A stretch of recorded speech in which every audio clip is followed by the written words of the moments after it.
Welcome to the TV and movie review show.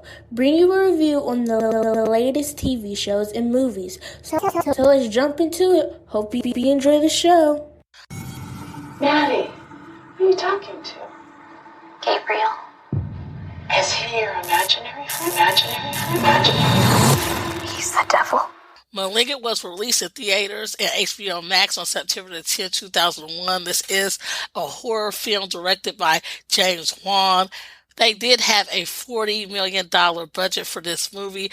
This movie was produced by James Wan and Michael Clear. Our main character, Madison Mitchell, is paralyzed by fear from shocking visions. Her torment worsens as she discovers her walking dreams are terrifying realities. This movie stars George Young and Annabelle Wallace. One of the production companies involved with this film is New Line Cinema. The box office gross in the U.S. was $12.3 million, so this movie did do well. It looks like this movie took place in Seattle. The actors, I think, did very well in this movie. The character Gabriel is very hidden all through this movie, and all he wants to do is actually take over everything. Madison wants peace from her abusive life and enjoys her new arrival, or wants to enjoy her new arrival. In the end, she learns how to control her powerless life. Detective Shaw is confused by everything that's in this unexplained case, but continues to keep his mind open.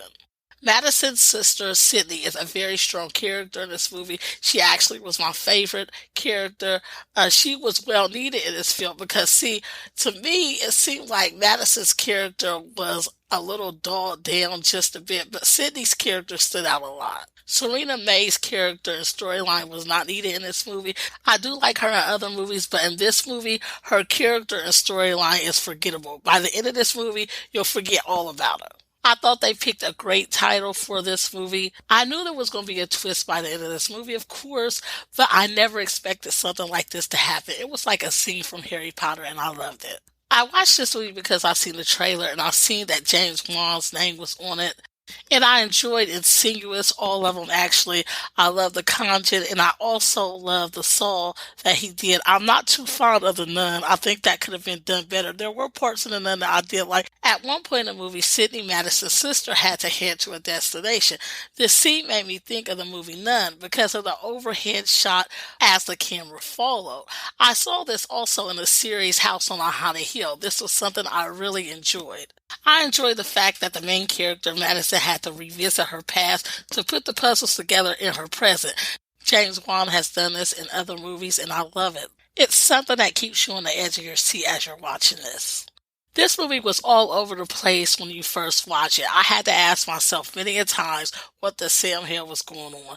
But this is actually needed without revealing too much to give us an amazing twist by the end. The VSH tape look for this film was good. The makeup was good in this film.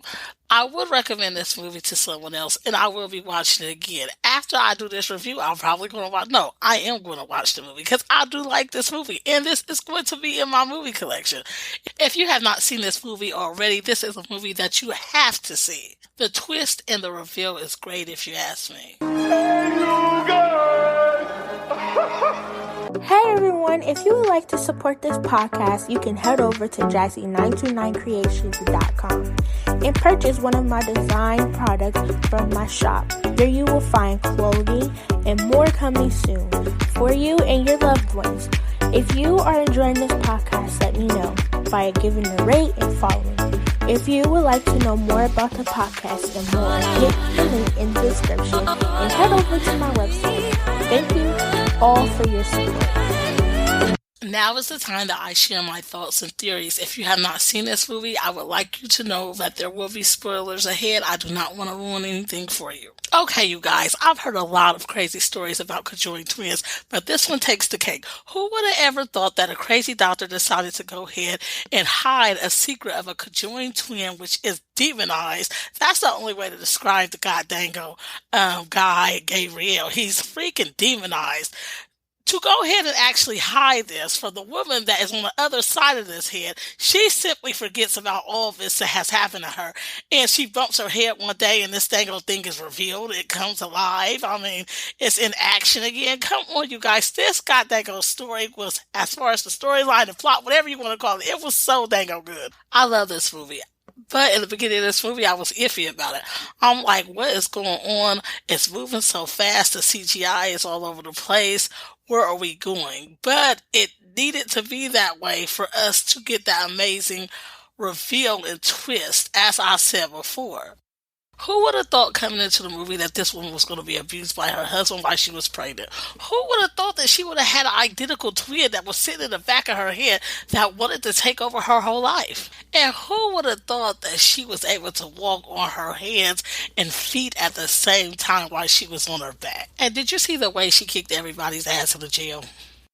Well, everyone, this is the end of my review. I hope you all enjoyed it. Until next time, if you would like to know anything about this podcast and Jazzy929 Creations, feel free to head on over to my website, jazzy929creations.com, and find out the information that you need. Everything you need or everything you would like to know is over there. If you enjoyed this episode, feel free to go ahead and leave your review on my Jazzy929 Creations Facebook page. And feel free to join the community page too. With that being said, you can also find me on Twitter, Instagram, and YouTube. Until next time, everyone, thank you all for tuning in. Until next time. Hi, Loyal.